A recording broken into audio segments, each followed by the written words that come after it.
What's going on, everybody? RJ Ochoa here from SB Nation's bloggingtheboys.com. Hope all is well wherever you are. Hope you're happy, safe, healthy, and that unlike my Houston Astros, you are doing a lot of winning as of late. The Astros winning a couple of games here and there, whatever. We'll see what happens on Wednesday afternoon. I'm recording this on Wednesday. It's about lunchtime, if I'm being totally honest with you. But we're dropping this video for you on Thursday, June the 13th. If you haven't yet, please consider subscribing right here to the Blogging the Boys YouTube channel. We are the most subscribed to individual team channel across all of the SB Nation universe. That's right, numero uno, baby, talking all things America's team. That's what I do. As mentioned, I'm RJ Ochoa. You can follow me on Twitter, Instagram, or Threads at RJ Ochoa, or on TikTok, rj.ochoa. rj.ochoa at sbnation.com is how you can email me if you would like to do so. You can also leave a comment down below, and I'll do my very best to get to those. Also, we are here for the next installment in our Dallas Cowboys roster breakdown series. I do this every year here on the channel,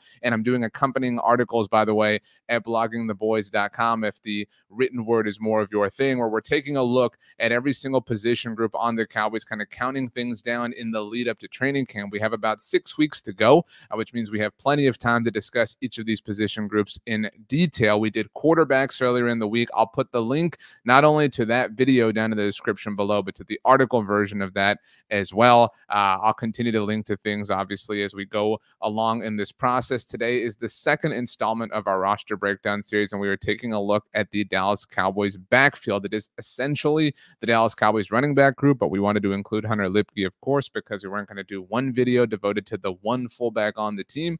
But that being said, as always, I will write about this at bloggingtheboys.com, so make sure to check that out. So let's take a look at the backfield for the Dallas Cowboys. Currently, these are the players on the roster at the moment. Obviously, training camp beginning in the final week of July, and we'll see if the Cowboys add to that or adjust it in any way, shape, or form.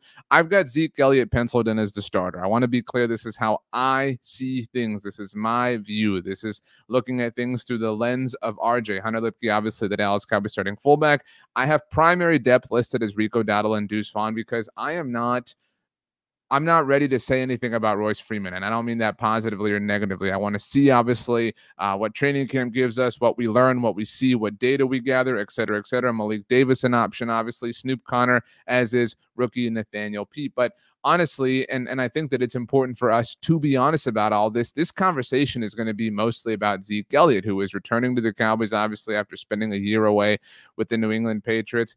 And I'm not here to criticize. I'm not here to say whatever. I've already said what I have to say about Zeke Elliott's return to the team. I think that this was, again, my personal opinion decided upon a long time ago. I think the Cowboys handled the draft the way that they did because they knew they were going to bring Zeke Elliott back. In case you forgot when that happened, it literally happened like at 6 a.m, the Monday following the 2024 NFL draft. This was effectively written in stone. It was just finally officially finalized once Zeke would no longer count against the compensatory formula for the Cowboys.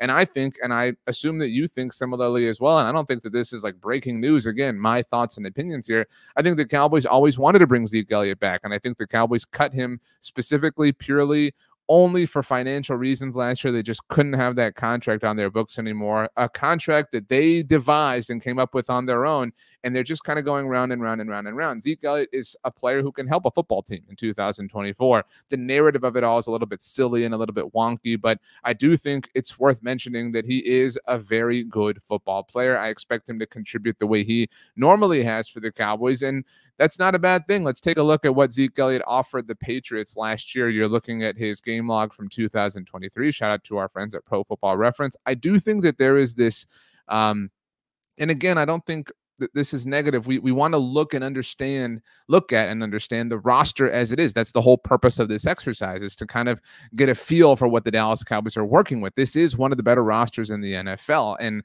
I know that the offseason didn't go the way that we wanted it to. I think we all have things we would have rather seen the team do, but they remain one of the best rosters in the NFL.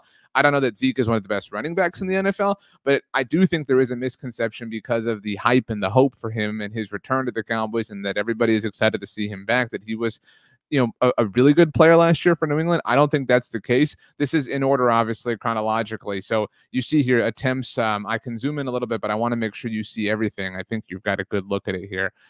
Attempts, it took 3 games for him to see double-digit workload, obviously. He did not have 100 yards, if you consider that to be a mark of achievement for a running back in a single game. You look at the touchdowns, it took a little bit for him to reach the end zone. Much has been made about his kind of final stretches, about the way his season ended. And I think if you look at things, it's not great. I mean, Zeke Elliott is not, one of the more dynamic running backs in the NFL right now. And that's okay. He's here to help the Cowboys in certain ways and in certain forms, in certain, facets, in certain fashions. But this is not, somebody who I think you want to give the ball to 300 times like in his heyday. 184 carries for 642 yards, 3 total touchdowns, rushing, obviously, for the Patriots. Did chip in 2 through the air as well. And I think that's what's interesting. If you look further on the right here, look at the receptions, obviously. 51 receptions for 313 yards, 2 touchdowns. So if you're being generous, you know what I mean? And I don't think this is actually totally, completely generous, but you're talking about almost 1,000 yards from scrimmage, 5 total touchdowns. If that's what he offers the Cowboys in 2024, you could certainly be a lot worse off. I don't believe personally that Zeke Elliott is here just to be this third down guy, just to be this pass protection guy, just to be this, goal line guy. You may believe that. They may wind up being the case, but I don't believe, and this is a little conspiracy theorist, that the Cowboys would have come this far, that they would have acted the way that they did, that they would have ignored the running back position in all of free agency. I know they brought in Royce Freeman. I know they brought back Rico Dowdle, that they wouldn't have drafted anybody. I know they brought in Nathaniel Peat after the draft, obviously. My point to you is I believe the Cowboys have done everything that they have for the sole purpose of making Zeke Elliott their featured back. Now, that may not be featured to the same degree that it once was, as mentioned, but I don't think he's here to be second fiddle to anybody else. And my argument is that if he is here to be second fiddle, if you truly believe that, who is he second fiddle to? I mean, if you think back, the last time obviously we saw Zeke Elliott on the Cowboys was 2 years ago during the 2022 season. And obviously that season was special for the Cowboys in certain ways, in certain forms, et cetera, et cetera. But what's notable about that season as it relates to Zeke is that Tony Pollard was a part of the mix, right? And even then, Zeke Elliott got a lot of work. In fact, let me pull this up. I have it right here. Zeke Elliott in 2022, despite the fact that the Cowboys had one of the most explosive running backs in the NFL on their team. Remember, 2022, Tony Pollard was amazing. Despite the fact that Tony Pollard existed, Zeke Elliott still got 231 carries in 2022. 231 carries for him, despite the fact that Tony Pollard was there as an amazing option for the team, as we saw over and over and over and over again. So my point to you is, if that version, that peak version of Tony Pollard in 2022 could not take Zeke Elliott off of the field, I say this with all due respect, how is Rico Dowdle going to? If the Cowboys could not sacrifice Zeke Elliott's time on the field in the name of one of the more explosive running backs in the NFL, I just have a very difficult time seeing how Rico Dowdle can be the threat to finally push him off to the sidelines. And again, that isn't to say anything negative about Rico Dowdle. I think he's a fine player. I think he offers the Cowboys something very interesting. But the reality of this overall group is that outside of Zeke, this is a really inexperienced group. Rico Dowdle kind of leads the fold, certainly with regards to time played for this team in this uniform. Rico Dowdle is, again, Zeke aside, the most experienced player. I know Deuce Vaughn's obviously there, but I mean, Rico Dowdle is an interesting option, certainly, and I think we've all had different hopes for him in the past. I do think that he is the kind of second option behind Zeke, and again, that's because I'm kind of waiting to figure out how I feel about Royce Freeman, at least how I feel about how the Cowboys feel about him. But if 2022 Tony Pollard couldn't push Zeke off, I have a very difficult time understanding how Rico Dowdle is going to be able to. Now, I wanted to put this on the screen for you too, because again, relating to the idea that Zeke Elliott was a better player last year than, these stats would have you believe. These are Zeke's charts, courtesy of Next Gen Stats. Let's take a look at them together. I'm looking on a different page on my screen. Let's make sure you're good. All right. This is week 3.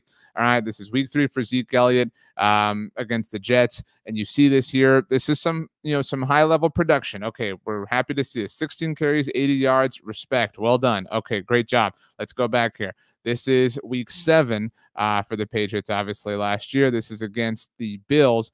all up the middle. I mean, just kind of, this is maybe what some people believe he's going to offer the Cowboys.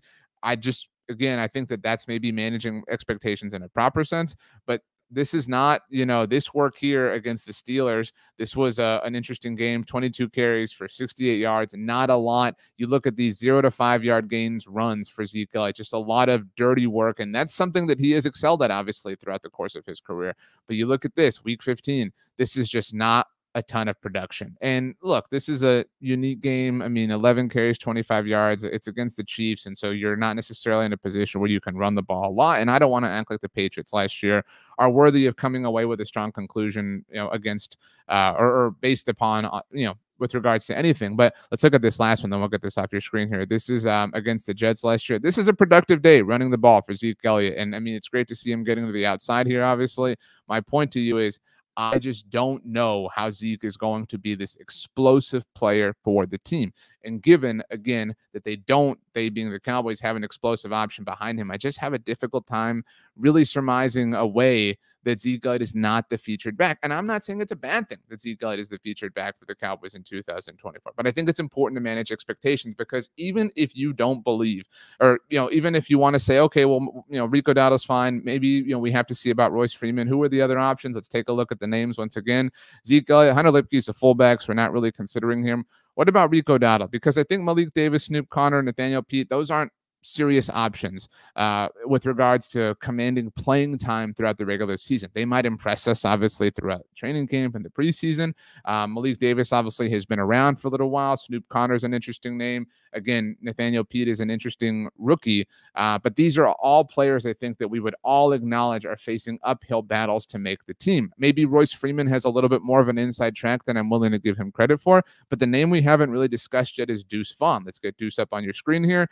And something came out about Deuce recently that is kind of a standard offseason trope in the NFL. And I'm not trying to make any mountains out of any molehills, but I do want to put this on your screen. Let me share it here as I talk, buy myself some time. All right, here we go. So a few weeks ago, throughout minicamp and whatnot, it was revealed because Deuce spoke about it. I wrote about this. This is my article at bloggingtheboys.com, that he was seeing work out of the slot. This is, again, standard. You see these fast players, these fast, kind of skill position players, quick, agile, shifty. You see that they're getting work out of the slot, and everybody kind of wants to run away with it and get excited. Here's his exact quote. It was, let me zoom in on this for you here. Let me put this and make sure you can see it, and we are good. Okay, it was one of those things that we had kind of talked about at the end of last year, talking with Brian Schottenheimer. Just a little bit about getting with that slot, getting with a Brandon Cooks, getting with a guy that plays out there, and just learning a little bit more about it, because it's one of those things, one of the things, I did in college and love to do. Just adds another value. Getting into this OTA season, it's perfect to go out here and learn with these guys and be on the field with Dak, understand what he's thinking, understand what Coop's thinking, talking about Cooper Rush, understand what these guys are doing. Okay, why am I bringing this up?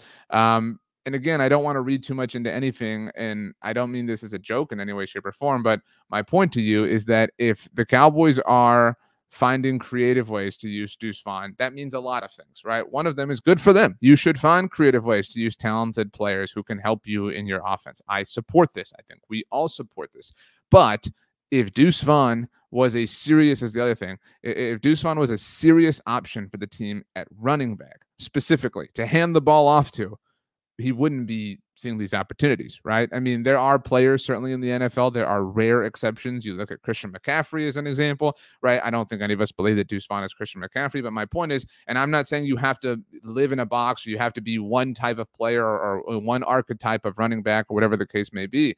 But if he was a serious option for them to be somebody who could take a lot of touches, a lot of handoffs specifically, this would not be the case. And again, good for the Cowboys for identifying another potential avenue to which Deuce Vaughn can help their offense. This isn't about that. This isn't a criticism against that, but it's a point to note that he's not somebody who can seriously be expected to take away touches out of the backfield for Zeke Elliott, for Rico Dowdle, for Royce Freeman even. And so in that sense, Deuce Vaughn is an interesting offensive player for the Cowboys, but I have a difficult time putting him specifically in the running back discussion, which is what we're having here today. So I don't know that I necessarily believe that Deuce Vaughn is somebody who's going to be a real factor in the run game. He may hopefully be a factor in the overall offensive prowess that we hope this team displays for another year in a row, certainly under Mike McCarthy with Dak Prescott at the helm. But I don't know that Deuce Vaughn is helping things on the ground. It may be through the air, similarly to how Tony Pollard had to kind of take any opportunity that he could in 2022, like we talked about, to take away any kind of attention from Zeke Elliott. So that takes us back to where we were, where I think that Zeke Elliott is kind of the story for this offense as it pertains to running the ball. We know that this team obviously had to get better in that sense. They've talked a lot about not just this offseason, but in off seasons past about wanting to be able to do that more effectively, wanting to be able to do that more efficiently. And so in some senses, it makes sense to kind of go with what you know, and Zeke Elliott is certainly that for this team. Whether or not he was the most productive player for New England last year kind of is a moot point. I do think that, look, I have said many times that Mike McCarthy lost me with the way the Cowboys lost to the Green Bay Packers in the playoffs. I stand by that. I also, if you have paid attention to any of the videos I've done here on our channel, have given Mike McCarthy a lot of props and have fought in the name of giving him props because so many people are unwilling to do so. And I do think that if Kellen Moore had been the offensive coordinator for the Cowboys last year and they'd had the success that they had, been, one of the very best offenses in the NFL by any measurement you want to choose, if that had been Kellen Moore coordinating the offense, and if he had gone to a different team to become their offensive coordinator, he would have received rave reviews. He would have been regarded as the hire of the offseason, similarly to how he was a year ago, right? When the LA Chargers got Kellen Moore after the Cowboys dismissed him, it was, oh my gosh, watch out. Here come the Chargers. Justin Herbert's about to be unlocked, and everything went to crap, right, for the Chargers. And I don't mean to, poo-poo Kellen Moore, although I obviously hope the Eagles, stumble, in terms of production. But my point is the Cowboys had one of the very best offenses in the NFL last year. And you may not like Dak Prescott or want him to be the quarterback of this team for the long term. But the reality of the situation, like we talked about in the quarterbacks video, is he finished second in MVP voting. He had the best season of his career. I say all that to say that nobody is at all offering Mike McCarthy kicked ass as an offensive play caller last year. Nobody wants to say that. Nobody is at all willing to say that. And again, I would offer that a lot of that is because he lost a lot of us with the way the Cowboys lost in the playoffs. And some of that's unfair, but some of that's the reality of how sports work, right? Is you have to perform your best when the moment calls for you the most, like it does in the playoffs. So I say all that to say that bringing Zeke Elliott back is kind of a silly Cowboys thing on the surface, and it makes sense in some ways and blah, blah, blah. But, as it relates to offensive production, I'm willing to give Mike McCarthy the benefit of the doubt. I'm willing to trust that he kind of has a way of going about this. I cannot help, and I know I love to equate things and connect dots, and this isn't that, but I cannot help but think about the 2010 Green Bay Packers when they had Ryan Grant and James Starks. And, they had all these players that nobody had really considered as legitimate, top flight options at the running back position, but it was this amalgamation that worked for Mike McCarthy and what he was doing. And so when I look at what the Cowboys have offered us in terms of their running back group, and when I consider the history that Zeke Elliott has with this team, with this offense, with this offensive cast, I'm willing to see. I'm willing to wait and see. I'm willing to kind of just let them do what they're going to do, and I'm interested, but I'm definitely skeptical. On paper, this is one of the worst running back rooms in the entire NFL. I don't think that that's unfair to say, but they have a little bit of the benefit of the doubt. So we'll see how it goes. This was the latest installment in our Dallas Cowboys roster breakdown series. You can, of course, watch them all here on the Blog on the Boys YouTube channel. Watch me doing them. We have the quarterbacks video, obviously, up and out for you to check out at your earliest convenience. I will link to that down below, as I mentioned. Up next, we're dropping these every Tuesday and Thursday in the lead up, like I said, to training camp. So we've already done quarterbacks. We've just discussed the backfield. Up next, wide receivers. So that'll be next Tuesday. That is what, the 18th. So obviously we have a lot going on in terms of different ideas and plans and whatnot here on the channel. So make sure to subscribe so you do not miss a single thing. And if you want, you can follow me on Twitter, Instagram, or Threads. My name is RJ Ochoa. You can also send me an email, rj.ochoa@sbnation.com. rj.ochoa is my TikTok username. Or you can leave a comment down below, and I will do my very best to get to those, as I always do. I'm approaching this backfield with some reserved caution, some interest, some skepticism, some intrigue. It is going to be very fun and interesting, certainly, to see how the group unfolds throughout training camp and beyond. For now, I wish you the best into the great beyond. I hope you have a wonderful day. I hope you eat something delicious. I hope you watch something amazing on television, or listen to some amazing music, or read an amazing book. Whatever you got going on in your life, I hope it is as best or as awesome as it can possibly be. Thanks so much for hanging out, everybody. See you next time.